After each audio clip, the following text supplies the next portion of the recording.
Oke, selamat hari Minggu, Happy Sunday buat teman-teman semua. Senang sekali kita ketemu karena sebentar lagi nih ada sesuatu yang kita akan dapatkan. Ada liburan Idul Fitri, ya kan? Ah iya. Sekarang lagi pada mudik, tapi katanya harus virtual mudik. Jadi at least, berapa banyak teman-teman sudah planning kira-kira liburan mau ngapain? Ngomong-ngomong, ada planning apa buat liburan? Beres rumah. Beres dulu. Berapa banyak yang sepakat dengan Kak Swastika untuk ikutan beres rumah selama liburan, karena mungkin selama WFH kan teman-teman sibuk meeting dari pagi sampai malam kan, dari terbit matahari sampai terbenamnya kita semua meeting, akhirnya ada beberapa pekerjaan rumah terbengkalai jadi teman-teman. Bagi rekan-rekan E2G yang adult, jangan lewatkan Sunday Well Spent setiap hari Minggu jam 1 siang live di Instagram Abalove 2 Generation.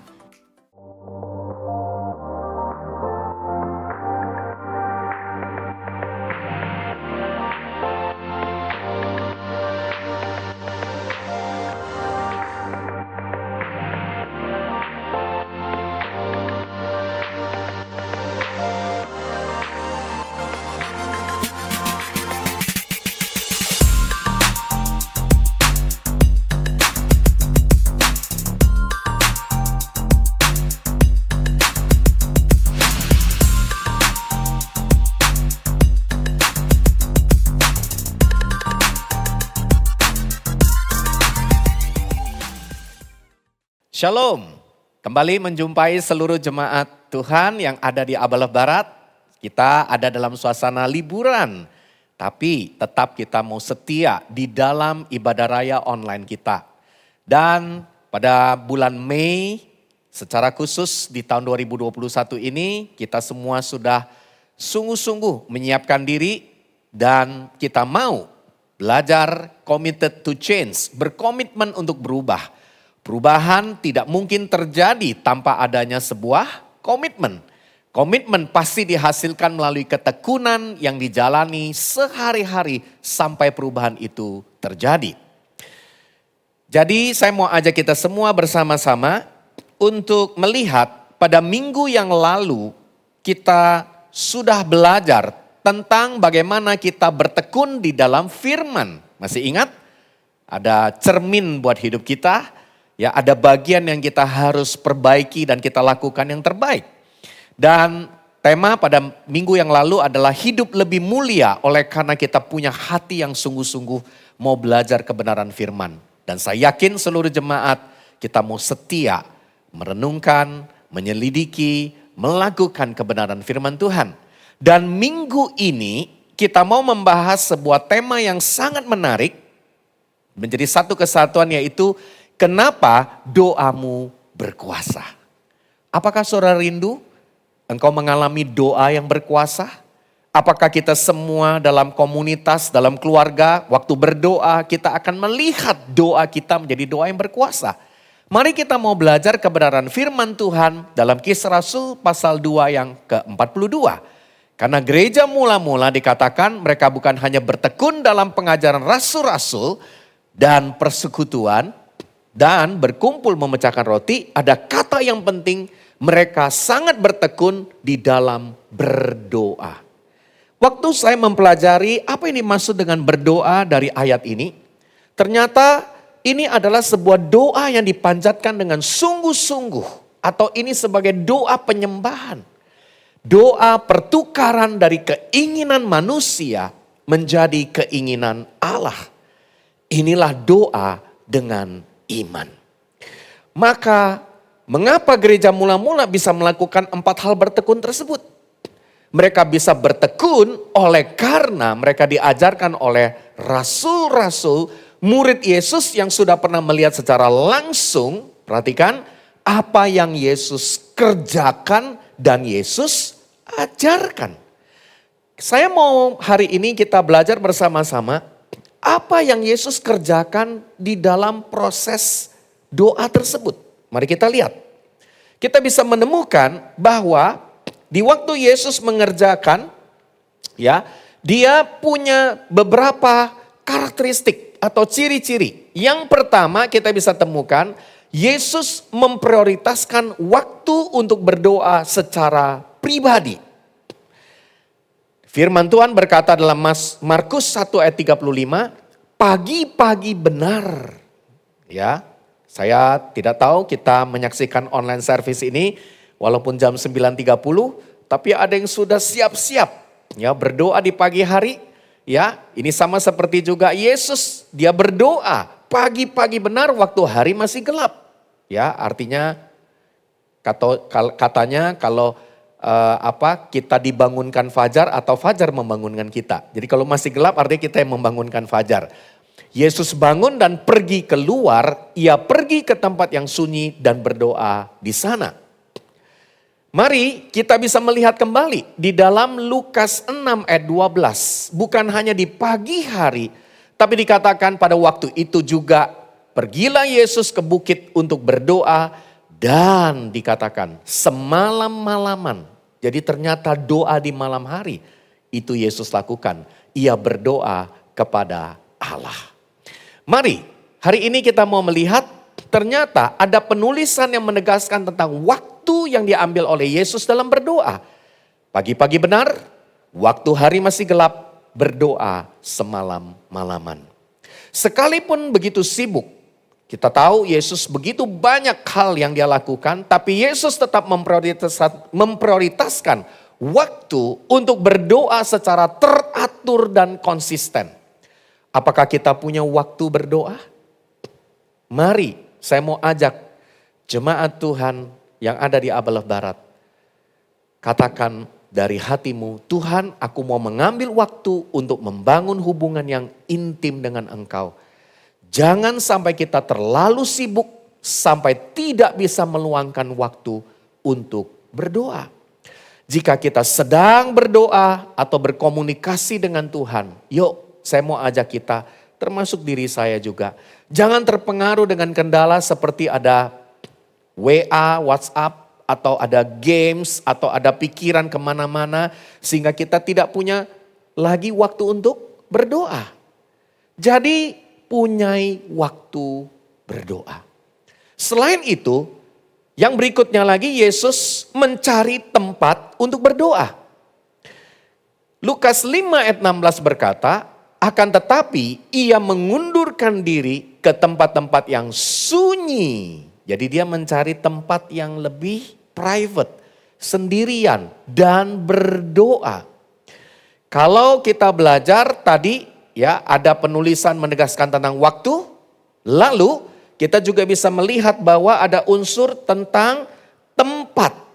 Ya, jadi ada unsur tempat di sini. Kita bisa melihat bahwa ya Yesus ya dia mengambil tempat berdoa secara khusus. Ya, kita bisa melihat Yesus bukan hanya memiliki waktu berdoa, tapi dia juga memiliki tempat berdoa. Contohnya adalah di Taman Getsemani. Kita bisa menemukan di Taman Getsemani, dia berada di antara pohon zaitun. Ya, kalau saudara pernah pergi ke Israel, tempatnya memang cocok sekali untuk berdoa. Atau Yesus mengambil tempat gunung atau bukit untuk berdoa. Jadi ini adalah tempat-tempat yang Yesus secara personal mengambil tempat tersebut. Buat kita yang di rumah punya keterbatasan, kita bisa mengambil tempat sendirian, entahkah mungkin di kamar tidur atau mungkin di ruang tamu atau di ruang khusus atau ruang belajar. Yuk, saya mau ajak kita punyai tempat untuk berdoa. Buat kita yang menyaksikan, kita bisa tulis di live chat, berikan komen, ya kita katakan saya mau punya waktu berdoa dan punya tempat berdoa. Dan berikut. Bukan hanya itu, Yesus juga berdoa dengan spesifik. Kita bisa temukan di dalam Lukas 22 ayat 31 sampai 32 dikatakan, Yesus berkata kepada Simon Petrus, Simon, Simon, lihat iblis telah menuntut untuk menampi kamu seperti gandum. Tetapi aku telah berdoa untuk kamu. Yesus berdoa untuk saudara. Dan dia secara spesifik kepada muridnya, salah satu murid yaitu Simon Petrus. Karena dia tahu ada rencana yang besar buat hidup Simon Petrus. Ya, kita bisa menemukan bahwa supaya imanmu jangan gugur. Ya, dan engkau, jikalau engkau insaf, kuatkanlah saudara-saudaramu. Dan kita bisa melihat bagaimana Yesus berdoa ya untuk setiap orang dengan menyebutkan nama dan tujuan berdoa secara spesifik. Salah satu hasil dari doa tersebut, saudara tahu apa yang terjadi? Petrus dipakai oleh Tuhan dalam Kisah Rasul pasal yang kedua. Dia menyampaikan pesan firman Tuhan dan 3.000 orang bertobat dan dibaptis. Saudara, ini adalah hasil dari sebuah doa yang spesifik dengan nama, dengan tujuan dalam doa tersebut dan hasil yang didapatkan doa yang sangat berkuasa.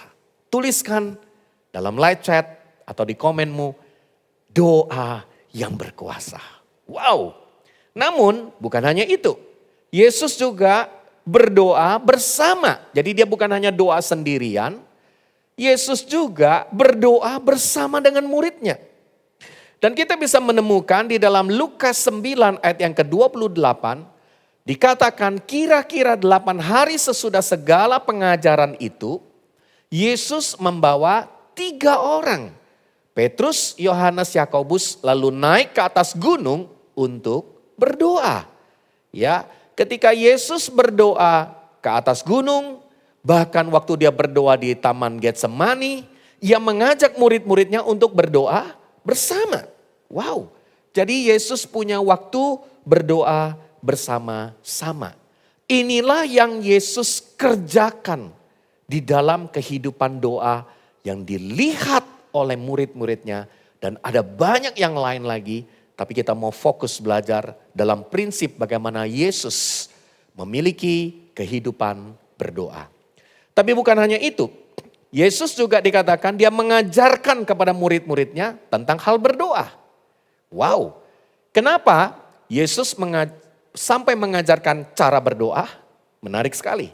Karena Yesus tidak menginginkan murid-muridnya berdoa seperti orang Farisi. Tahu orang Farisi? Kalau berdoanya bertele-tele di tempat yang ramai supaya kelihatan, supaya terdengar. Ya kan? Dan dianggap doa yang munafik supaya dipandang orang lain. Yesus tidak melakukan itu, bahkan ia mengajarkan yang sebaliknya. Mari kita lihat. Tadi dikatakan Yesus sudah mengajarkan kepada murid-muridnya tentang bagaimana berdoa. Tapi bukan hanya itu, Yesus juga sekarang mau mengajarkan tentang prinsip doa. Dan kita bisa menemukan apa ajaran Yesus tentang doa.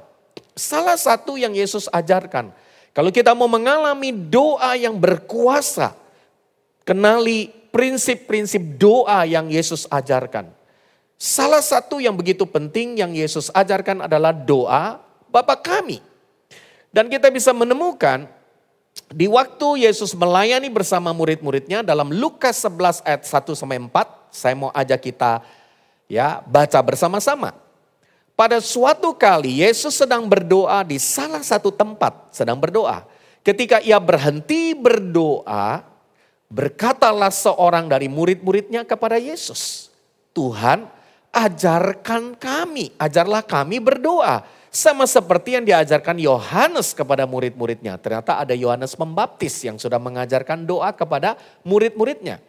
Kemudian jawab Yesus kepada mereka, apabila kamu berdoa, katakanlah, Bapa, dikuduskanlah namamu, datanglah kerajaanmu, berilah kami setiap hari makanan kami yang secukupnya, dan ampunilah kami akan dosa kami, sebab kami pun mengampuni setiap orang yang bersalah kepada kami, dan jangan membawa kami ke dalam pencobaan. Inilah yang disebut dengan doa Bapa kami. Mengapa doa ini secara teks agak berbeda dengan Matius? Ya, kita tidak pelajari dan saya tidak jelaskan secara detail, tapi ada konteksnya karena buat orang-orang Yahudi kalau Injil Matius. Tapi kalau Lukas ini menggambarkan secara umum kepada semua orang bahkan bukan non-Yahudi. Jadi doanya itu lebih alamiah. Ya, tapi kalau buat orang-orang Yahudi memang kelihatannya harus lebih rapi ya. Jadi Matius waktu mencatatnya, ya dia mencatatnya dengan prinsip kepada orang Yahudi. Nah, kita kembali lagi. Doa Bapa kami menggambarkan bahwa kita harus berdoa, prinsipnya adalah sesuai dengan kehendak Bapa. Itu kata kunci. Ini adalah doa yang berhubungan dengan kehendak Bapa di dalam kerohanian kita. Sederhananya seperti itu. Jiwani kita, karena bicara pengampunan. Ya, kalau kerohanian kan bicara bagaimana kita mengagungkan Tuhan, memberikan prinsip yang utama kepada Dia. Tapi selain itu ada jiwani, ya, tentang pengampunan, tapi juga ada jasmani, berikanlah makanan. Jadi ternyata doa Bapa kami itu doa yang secara menyeluruh dalam kehidupan kita. Saudara, bukan berarti kita harus hafal melulu ayat ini atau doa ini. Ini bukan lafal yang dihafalkan atau disampaikan. Ya, jadi ini adalah sebuah hal yang kita harus keluar dari hati kita, ada prinsip-prinsip kehendak Bapa di dalamnya. Tapi selain itu, Yesus juga mengajar doa berdasarkan janji Bapa. Wow, menarik. Kenapa saya mau bahas topik ini? Karena janji Bapa, ya, dikatakan dalam Lukas 11 ayat 11 sampai 13, Bapa manakah di antara kamu? Jadi ini masih nyambung ya tentang Bapa kita yang di sorga. Tapi ini dilukiskan juga tentang Bapa yang di dunia.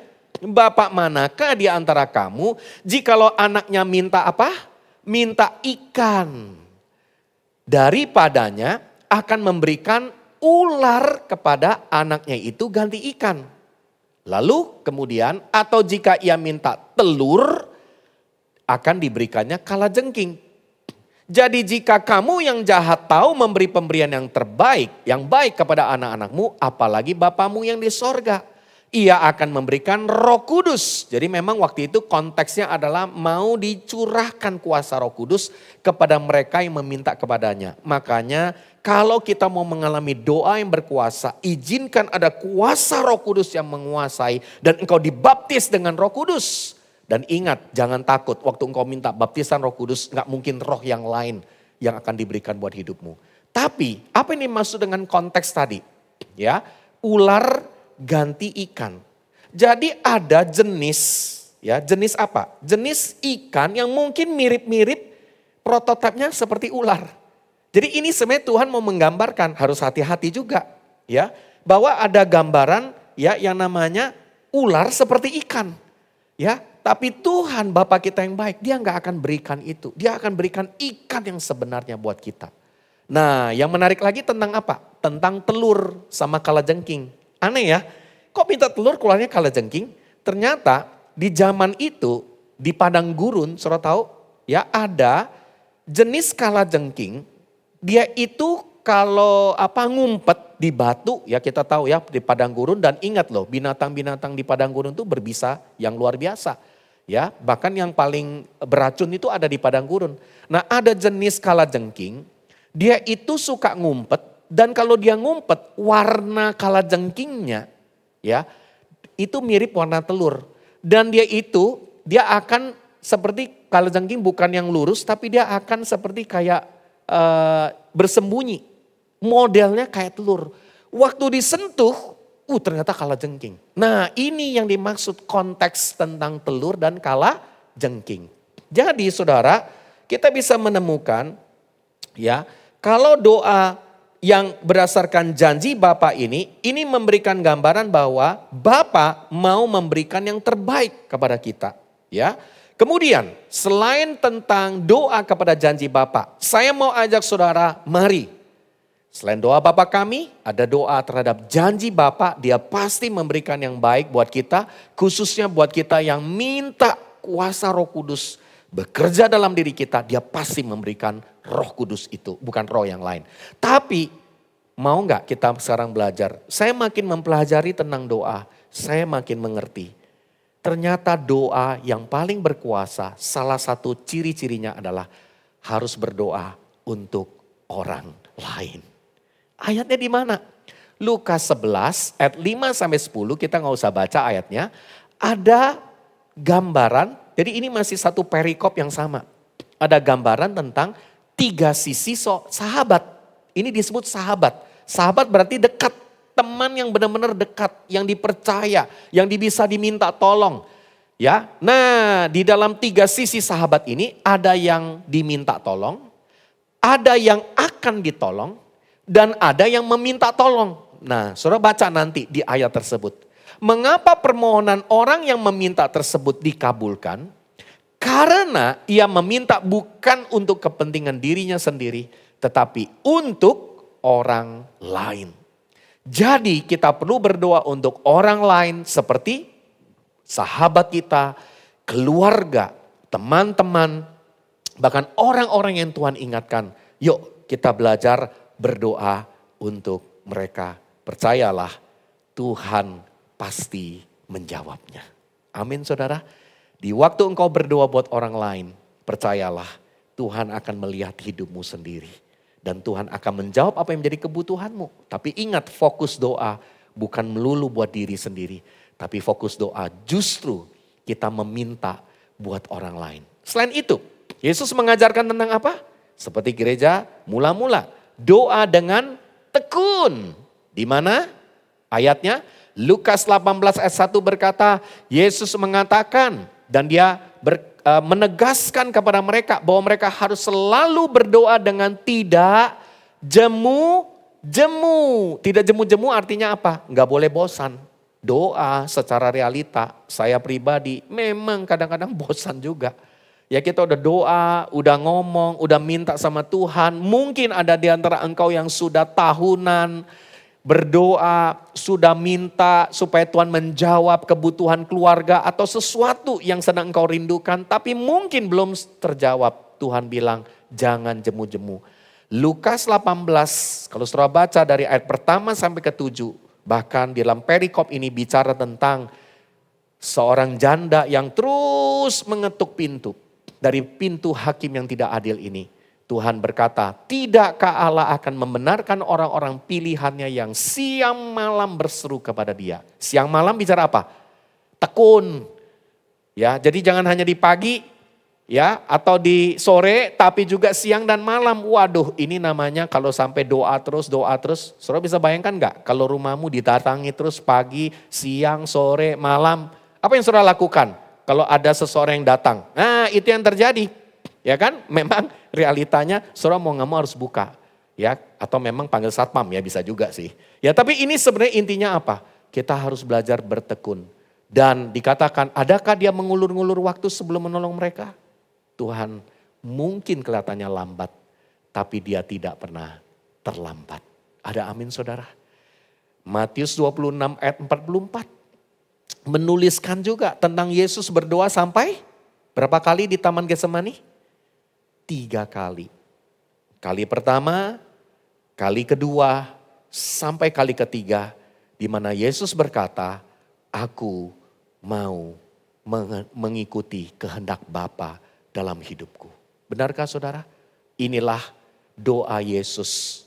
Bagaimana dia begitu tekun. Dan ini menjadi sebuah keteladanan buat kita semua.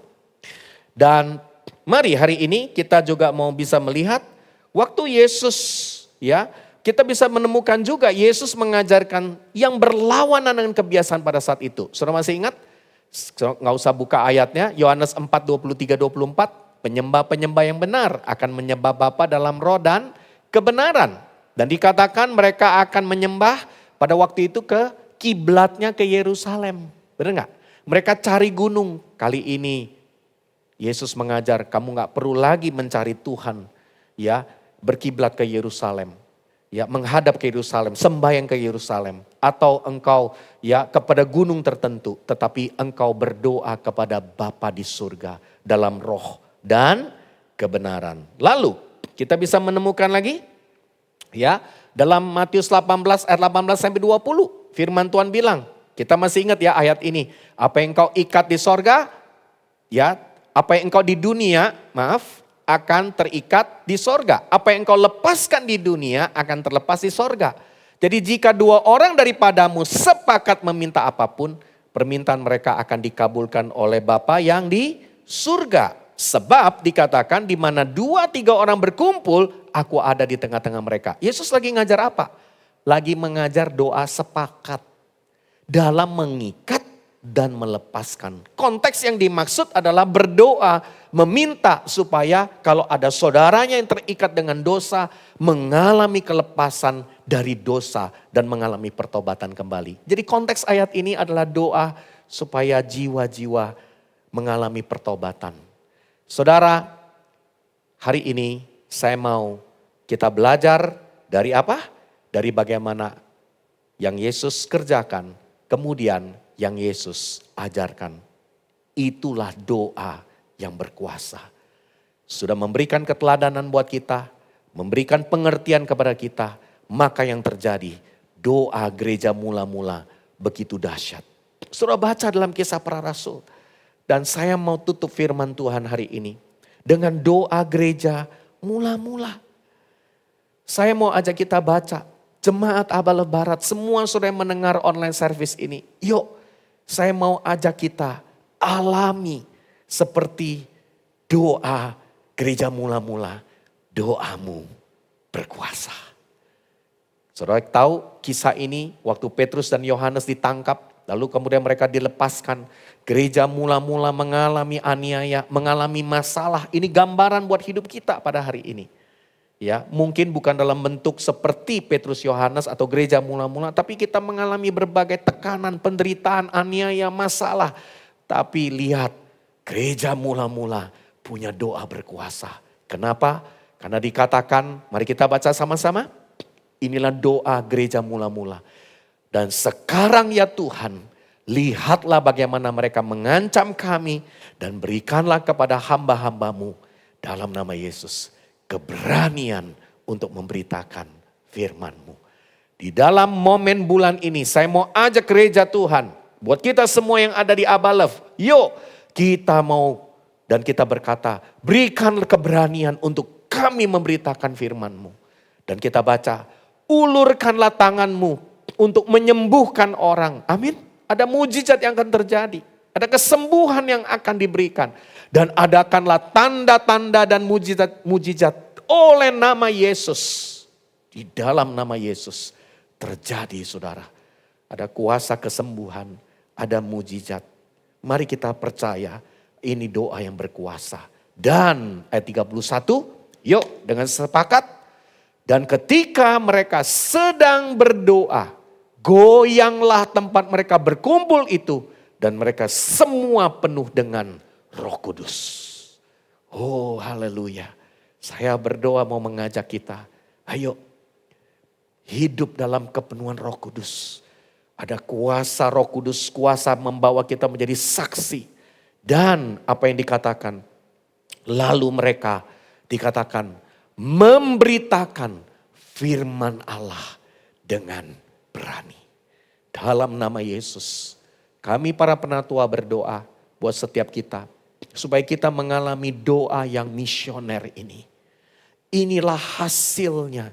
Betapa luar biasanya mereka kemudian memberitakan firman Tuhan dengan berani. Committed to change. Kita mengalami perubahan. Dari yang kita tidak berani, kita menjadi berani. Berani memberitakan firman karena kita sudah mengerti prinsip firman. Dan kita mengalami karena lewat doa-doa yang sungguh berkuasa. Saudara, waktu saya membaca doa yang misioner, kita bisa temukan dalam ayat 32 sampai 35. Dikatakan tidak ada seorang pun, bahkan dikatakan semuanya. Dan yang menarik, di dalam ayat Kisah Rasul 4, 32 dan 33 dikatakan, mereka semua hidup di dalam kasih karunia yang melimpah-limpah. Wow. Saudara, firman Tuhan tidak pernah gagal. Dan inilah sebuah doa yang kita bisa lihat hasilnya dengan sebuah pernyataan. Doamu berkuasa. Doa gereja mula-mula sangat berkuasa. Karena kenapa? Hasilnya kita semua hidup dalam kasih karunia yang melimpah-limpah. Haleluya. Saya percaya suasana liburan tidak membuat kita tidak berdoa. Kita mau sungguh-sungguh mengambil waktu berdoa, tempat berdoa berdoa dengan spesifik, berdoa benar-benar dengan prinsip yang Tuhan ajarkan, kita rindu mengalami doa yang berkuasa. Maka kita akan melihat kasih yang melimpah-limpah pasti terjadi.